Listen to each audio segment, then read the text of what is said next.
Summer's a gift. The gift of days that last a little longer, a brighter state of mind. So gift yourself a new Kia at the Kia Summer Sticker Sales Event with specially tagged vehicles including the Sorento, Sportage, Carnival, as well as the Niro Hybrid. All backed by a 10-year, 100,000-mile limited powertrain warranty. So the gift of summer can keep on giving for summers to come. Kia, movement that inspires. Call 800-3334-KIA for details. Always drive safely. Event ends 7/6/26. See dealer for warranty details. From college send-offs to retirement dreams, life is filled with many important milestones. And making sure you have a plan in place to protect the people you love can give you confidence for whatever comes next. State Farm Life Insurance can help protect your family's financial well-being through life's milestones. Your State Farm agent can help you choose flexible coverage you can adjust as your family's needs change. Contact your local State Farm agent today.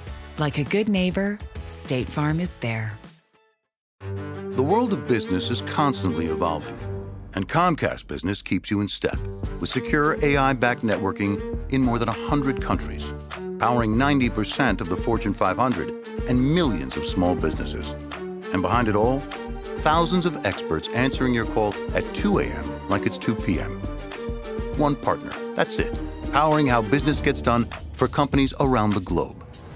When you add it all up, no one does business like Comcast Business.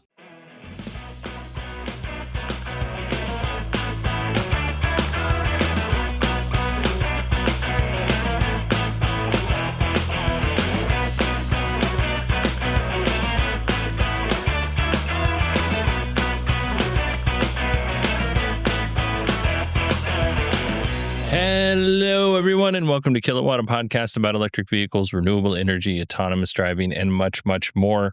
My name is Bodie, and I am your host. And on today's episode, we are going to sit down and talk to David from New Zealand about his Leapmotor C10. We have talked quite a bit about Leapmotors recently. It's almost every time we mention Stellantis, actually, we have to mention that Leapmotors is kicking their behinds in terms of electrification, which Stellantis is a big investor in Leapmotors. But yeah, we talked to David. He tells us, kind of what his thought process was when he decided to go electric, and then what vehicles he looked at prior to buying the Leapmotors, what he owned before owning the C10. And then, we just get a good chat about whether or not he likes it or not. One of the questions I asked, which I thought was relevant, is did he have any apprehension about buying a Chinese vehicle? And I'll let him answer that. But yeah, in all, this was a really good chat. So without further ado, let's go ahead and welcome David to the show. Thank you, Bodie. Happy to be here. David, you live in New Zealand.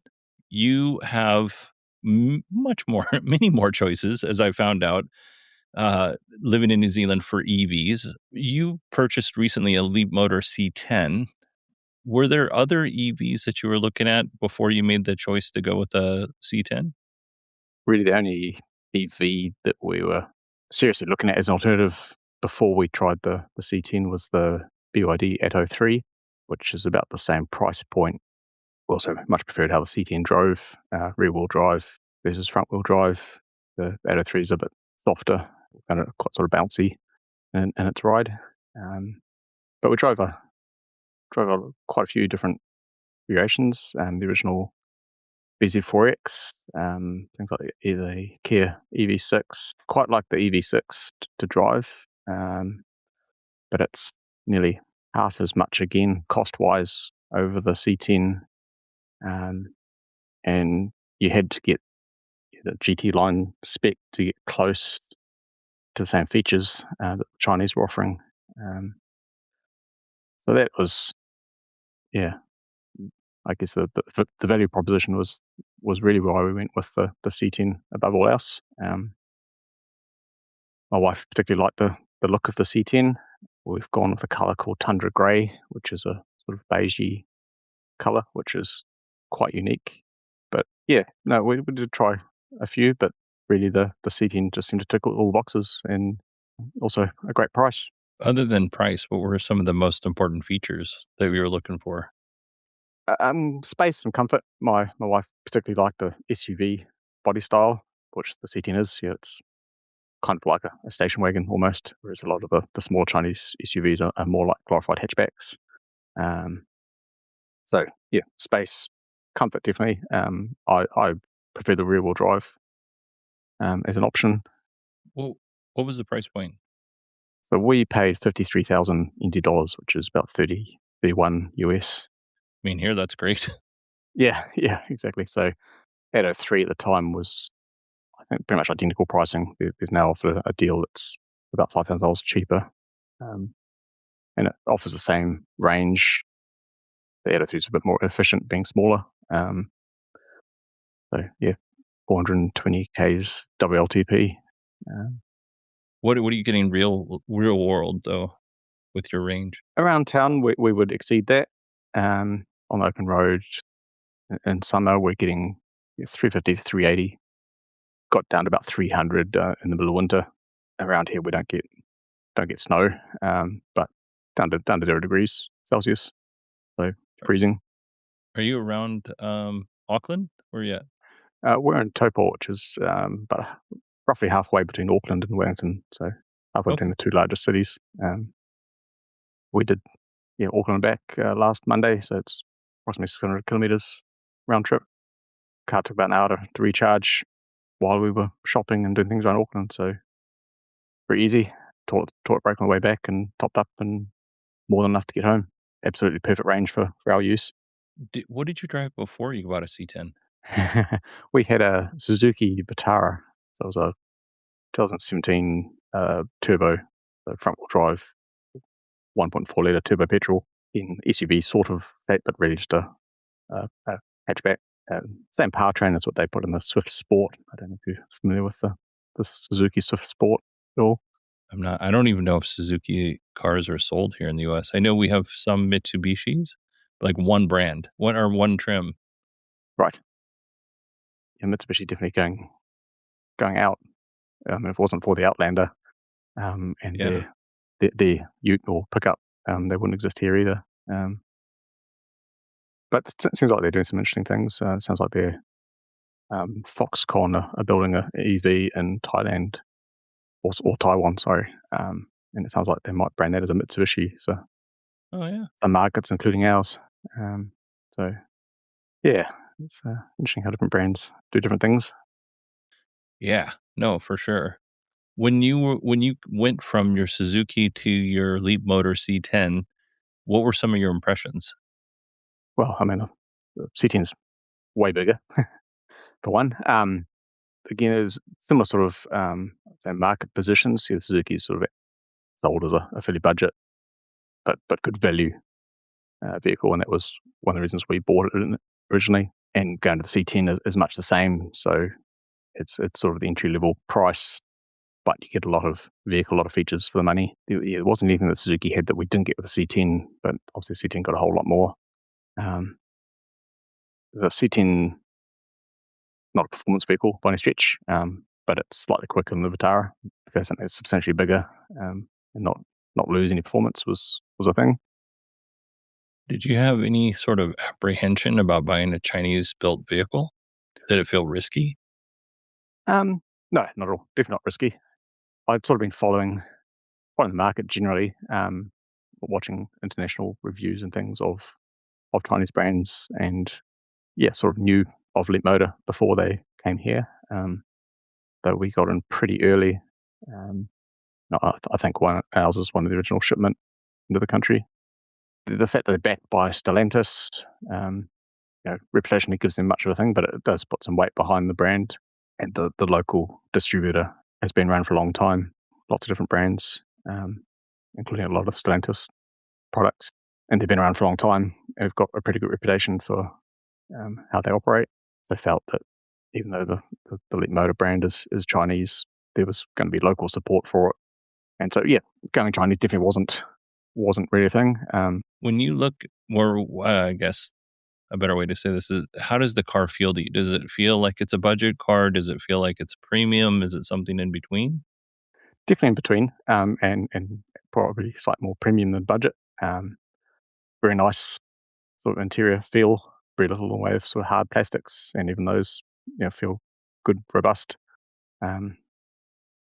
no rattles, no shakes, no untoward noises or anything at all in our ownership. Even now, it still feels as it did when we got it. So yeah, and compared to the Suzuki, which was all hard plastics, it feels something premium. And things of features, it's glass panoramic roof. It's artificial leather, but it's a really soft, supple feeling, heating and ventilating. Front seats, Nice. heated steering wheel, heated mirrors. Everything's electric, of course. Electric seats, driver profiles. So wife and I get in, tap our user profile, and adjust the seat and the mirrors to your setting. I know you had when you first saw the car, or when your wife first saw the car, she liked how spacious it was inside. But what were some of the other design aspects that kind of attracted you to this car? Sure. It's a big car. Proportions are pretty good. 20-inch wheels. Got sort of cool things like a rear light bar.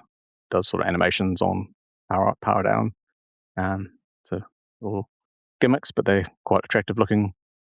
Adds a point of difference. Privacy glass on the back. So yeah, it just is a nice looking car, we think.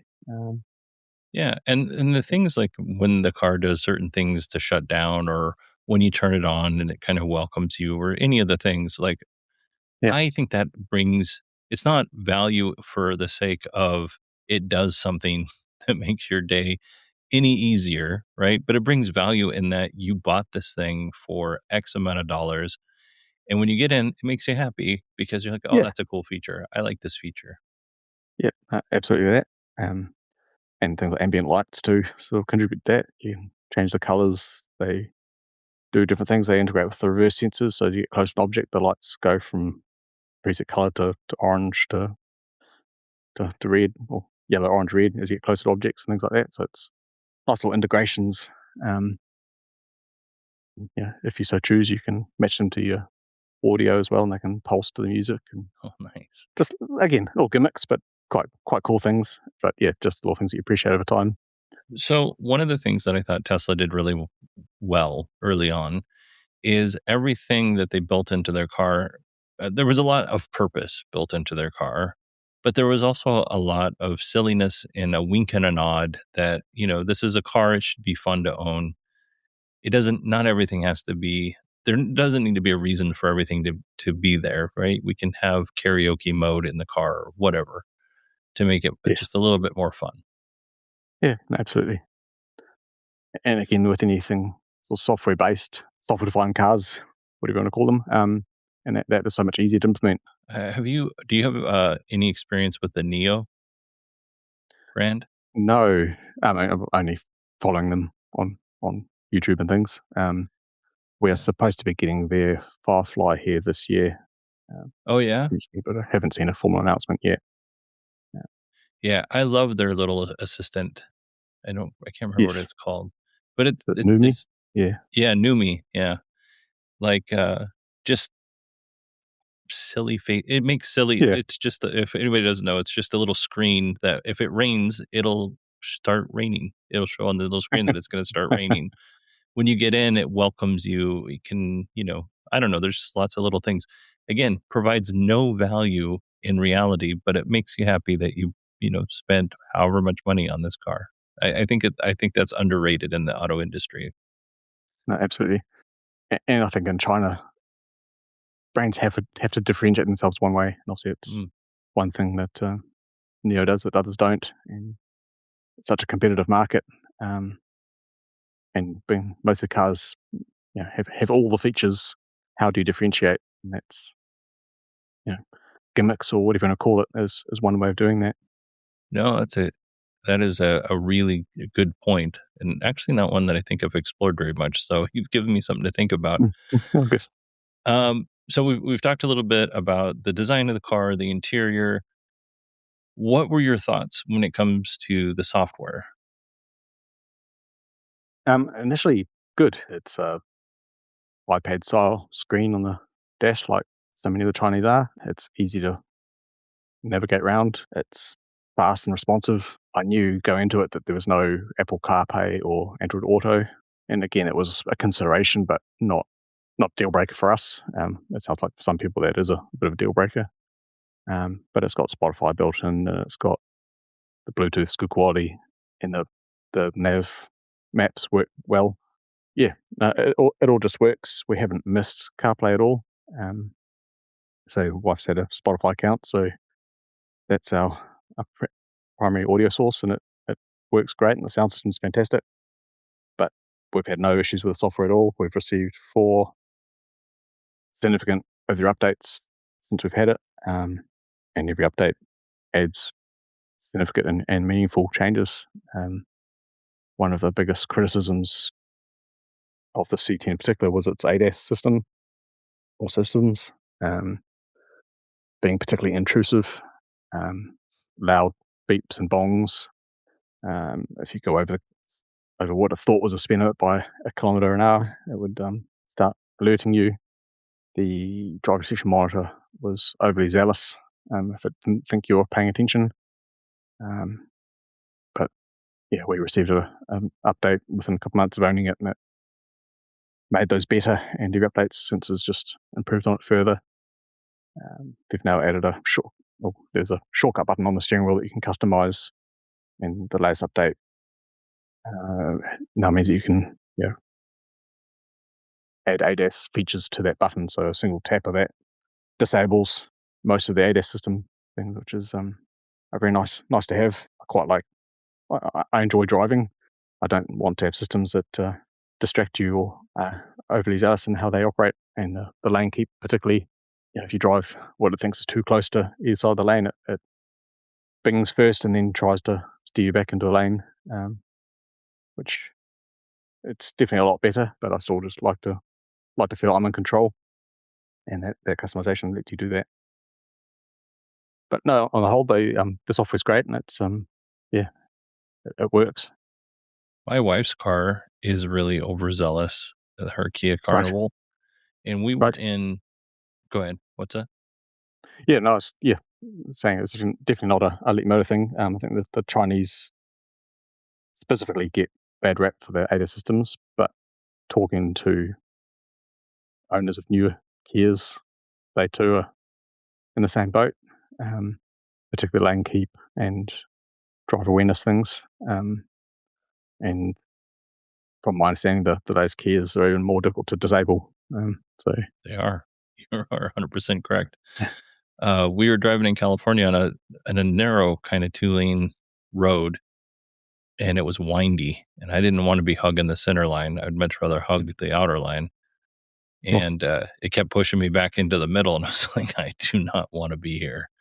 I would much rather be a little closer to the right end of the right side of this road than where you're putting me. No, absolutely.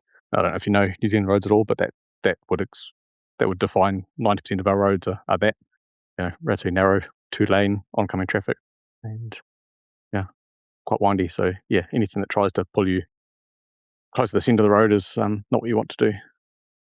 100%. With that, how would you compare driving it in the city versus doing road trips? Oh, fantastic. I mean, my wife drives it to work and back every day. It's particularly efficient around town, of course. We're in a small town, so a round trip for her is 10 kilometres, 6 miles. Day to day, we're charged once or twice a fortnight. We don't have solar yet, so it's just charging off the grid, but we have an overnight tariff. It works absolutely fantastically for us. And road trip, again, it's comfortable, fantastic sound system, enough performance. I think it's good to drive. Watching video reviews is very much, you get the presenter's opinion a lot, and some people say, it handles great and it drives great, and others say it's rubbish. It's very hard to really know what it's like based on reviews. Nothing against reviewers; they've got a job to do, and they're reviewing a lot of cars. It would be fantastic if they could sort of add some commentary as to what they're comparing things against. If they say a car handles badly, what are they comparing against? Are they comparing something that costs the same, something that's in the same market? Any SUV is going to handle poorly compared to a sports sedan or something like that. But yeah, it's hard to know when they are saying something handles badly is in what context. Let's say. That is a really good point. Recently, I've had a lot of, oh, well, not a lot. I've had a few car reviewers on, and I would like to have them back on to just Mm-hmm. maybe 3 or 4 of them and just discuss what kind of things are important to you as a reviewer and how are you measuring it. I think that's because everybody, you're right, Absolutely. everybody has a different opinion. And some people's are really very realistic in what to expect. And some people are like, this is just my bugaboo, and I'm going to hit every car that, you know, tickles that bugaboo. Yes, very much. And again, with the new vehicles and over the updates, reviews get out of date so quickly. The changes that an over-the-air update can make to a vehicle, not so much the driving dynamics, but pretty much everything else can be improved or made different with an update. So if you're watching a review that's a year old, it can be quite a different car now. You almost need reviewers to go back and do a review of an updated car and see how they think it compares and how it's improved. Agreed. You mentioned that you have a tariff at night. What does that mean to people in like the United States? Does that mean you get a little relief in terms of what you pay for charging, or what does that mean? We have a lot of different energy retailers. We've already now got 4 major electricity companies that generate, and then you buy from a retailer. There's a few links to the chain, but every retailer, if it sets their sell price of electricity, most don't do a time of day or type of use based charges, though there are a couple now doing that, so you can get substantially cheaper rates at peak off-peak things. But our plan is our overnight rate from 11 p.m. till 7 a.m. is half our day rate. We currently pay, I think it's just gone up on the 1st of April, but it's about 40 cents per kilowatt hour during the day, and it's 20 overnight. So a full charge of a car costs about $8. Nice. Yeah, we were talking. Yeah.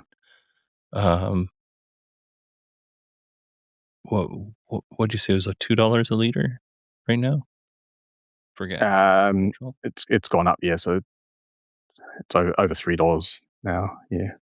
Yeah. So that's moving that to American dollars, because I didn't think it would be this high, but it was like $7 a gallon.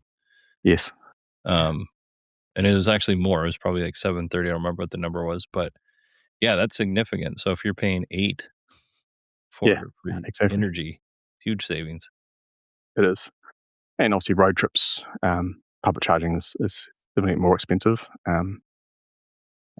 New Zealand also has, I think we're still the only country with it. In fact, we pay a road user charge as a excise effectively on every kilometre we drive. So it's another 7.6 cents per kilometre effectively. No, that's paid outside of charging though, right? Absolutely, yeah. So it's on top of, so our charging is cheap, and if we could do all our driving just on our electricity costs, we'd be save money hand over fist. But EVs here are still semi cheaper than a petrol or diesel equivalent, provided you can charge at home. If you're relying on public charging, we pay between sort of 80 and $1 per kilowatt hour for public charging, and when you're then paying road user charges on top of that, it's almost cost competitive with the efficient petrol. Yeah, same here. Unless you're charging in very off peak or off busy times at the charger, sometimes you can get better deals. But sometimes you can walk away from a charger paying $50 or $60 depending on how big your battery is. Yeah, no, absolutely. We drove 600 kilometers a week ago from where we live to Auckland City and back. Obviously, had to use public charging to recharge, but cost us $60 New Zealand to do that. It's probably half to a third what it would have cost us to do the same journey in our previous vehicle. For fuel alone, it's definitely cheaper. Then adding the road user charges in offsets that a bit, but it's still cheaper.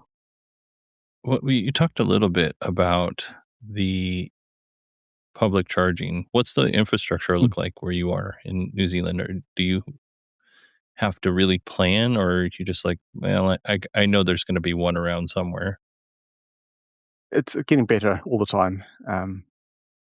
And if you're following the main routes, definitely you don't need to plan so much. Previous government basically put in a plan, or a previous government put in a plan to put charging infrastructure in so that every 75 kilometres of the main highway network there will be a charger. I don't think they went so far as defining what their charger would be, and obviously to begin with they were sort of 50 kilowatt units. So with that sort of plan, and so I think that was met. So if you're traveling on the main roads, which the majority of people here would be doing, every 75 kilometres there would be a charger, and that was probably 4 or 5 years ago that sort of plan was met, and it's grown substantially from there. We've got a network operator called ChargeNet, which was sort of the first one other than Tesla to roll out a nationwide network. They're all over, basically. They're not the cheapest, but they've got a good, consistent, reliable network. A mixture of units from 50 kilowatts up to 300 kilowatt units. And they're like everything, they are always growing, adding new units, adding new sites. Are you able to charge on a Tesla network with your C10? We can, yes, and I have Nice. done. We choose not to because they're sort of the dearest operators for non-Teslas. And again, if you're doing a lot of trips, you'd probably sign up to their subscription and get a discounted rate. But because there's so many alternatives, we don't need to. We've got 2 Tesla stations in town where we are. One is Tesla only, and it's been owned a long time. The other's a newer station that's open to everybody.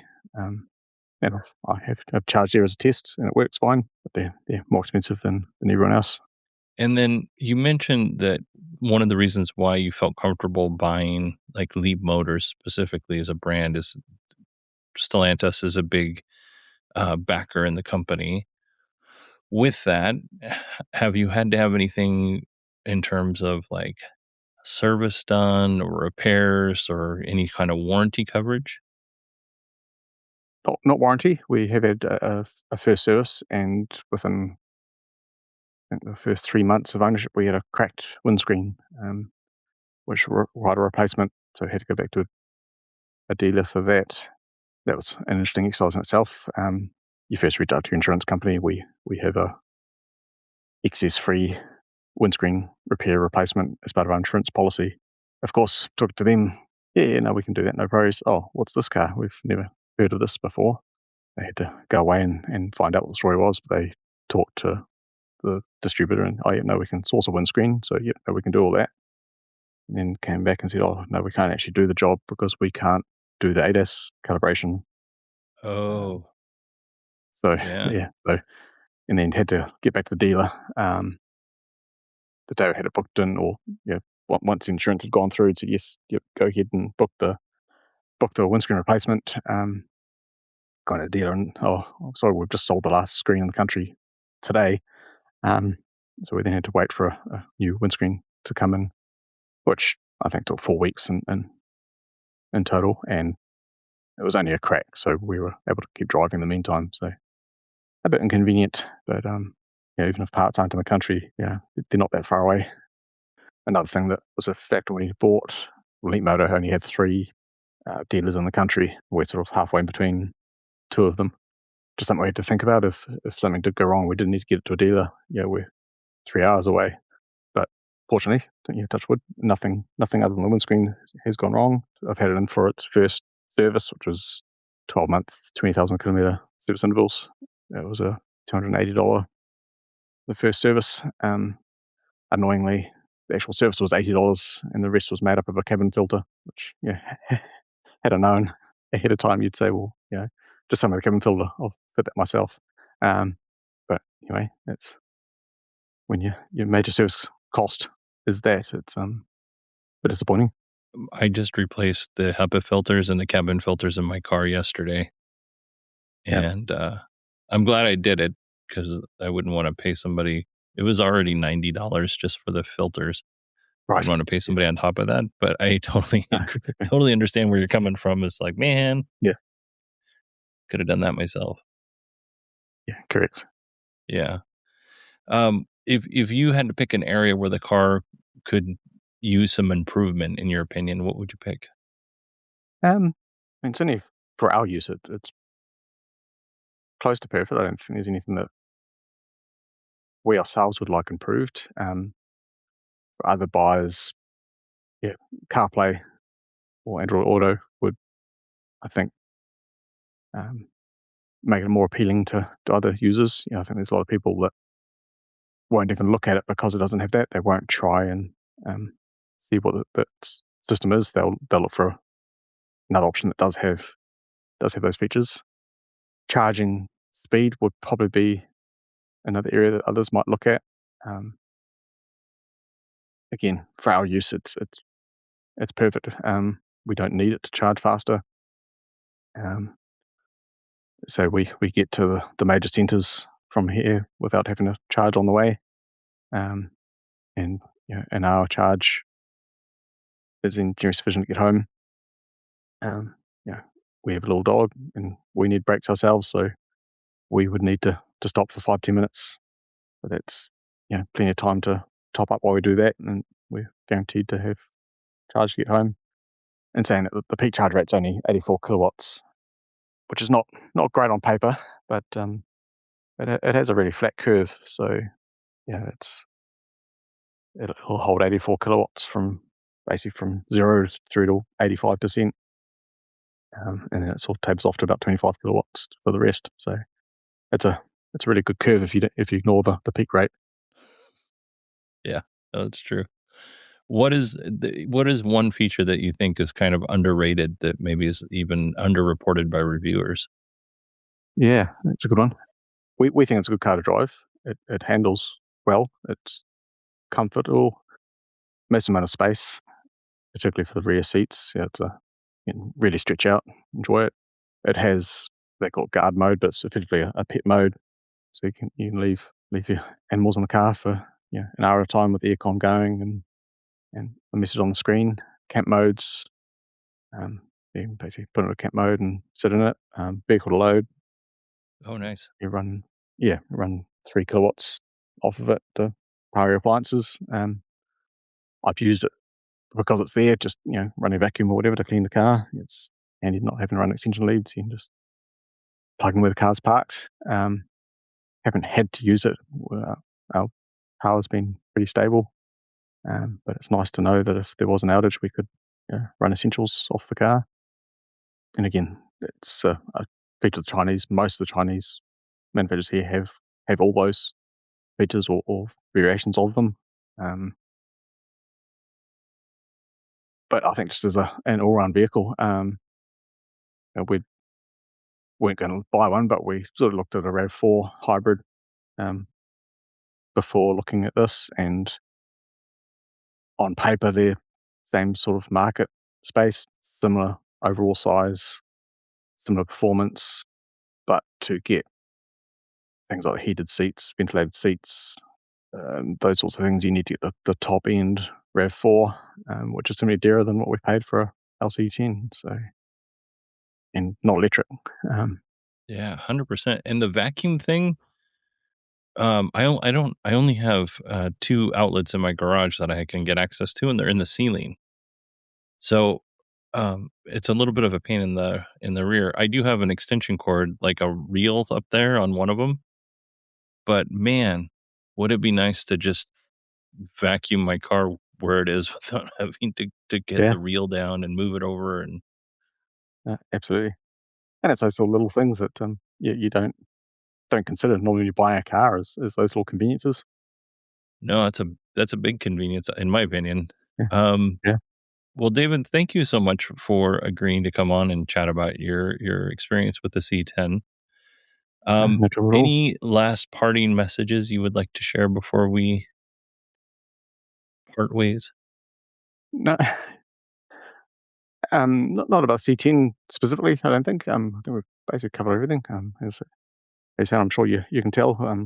We love our C10. We've had a great run. Absolutely recommend anyone looking, if they're in a market, that it's available. Go and check it out. Take it for a extended drive.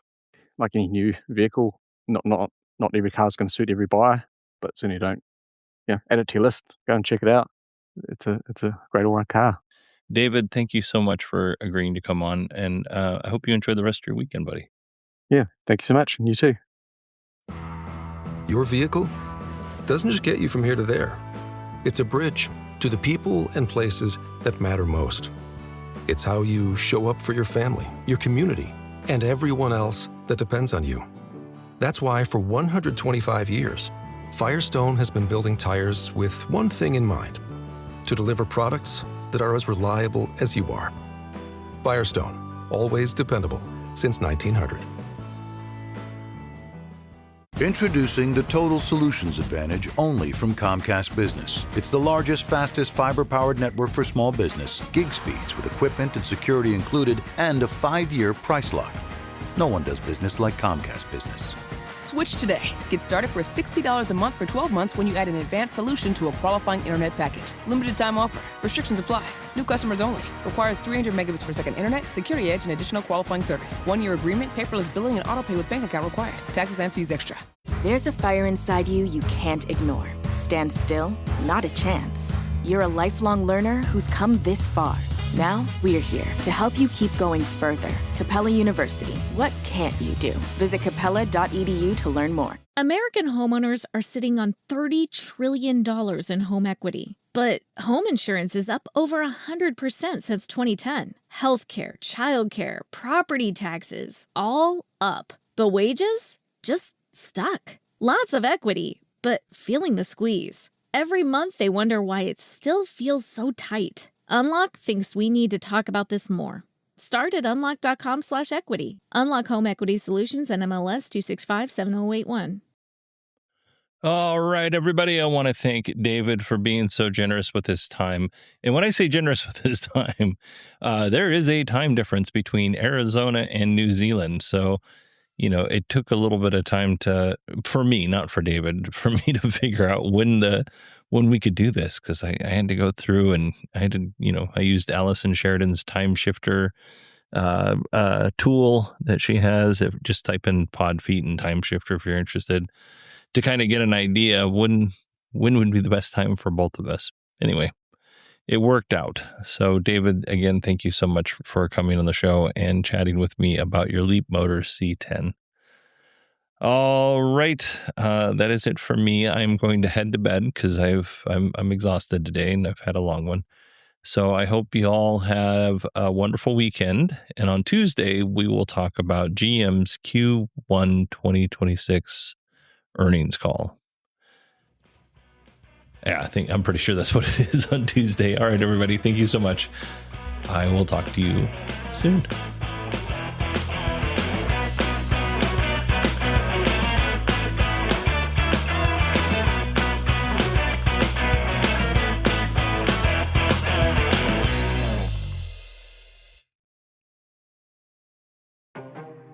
Modern enterprise. That's a lot of moving parts. Comcast Business helps you orchestrate it all. With SD-WAN working at scale to keep 150 hospital locations connected and working as one. Plus SASE and Zero Trust security, protecting financial data across a bank's 2,000 branches. And AI-powered networking that optimizes traffic across 5 continents. No one does business like Comcast Business. You've never been one to settle. Stand down or stand still. You're a lifelong learner, energized by excellence. There's a fire inside you can't ignore. You've got competition to outrun, momentum to build on, and your own high standards to meet. Stop now? Not a chance. At Capella University, we help you catch what you're chasing because you've always had the drive. Now, go earn the degree. Capella University. What can't you do? Visit capella.edu to learn more. There's a feeling a lot of homeowners share right now. Mortgage, always on time, lots of equity. On paper, you're doing fine, but then the insurance bill lands. Property taxes, healthcare, childcare, tuition. The math just isn't mathing. Unlock wants to talk about the squeeze American homeowners are feeling and what you can do about it. Start at unlock.com/equity. Unlock Home Equity Solutions, Inc., NMLS 2657081. If you like the show, please take a moment to rate, review, and subscribe. It really does help the show to grow. Thank you for listening.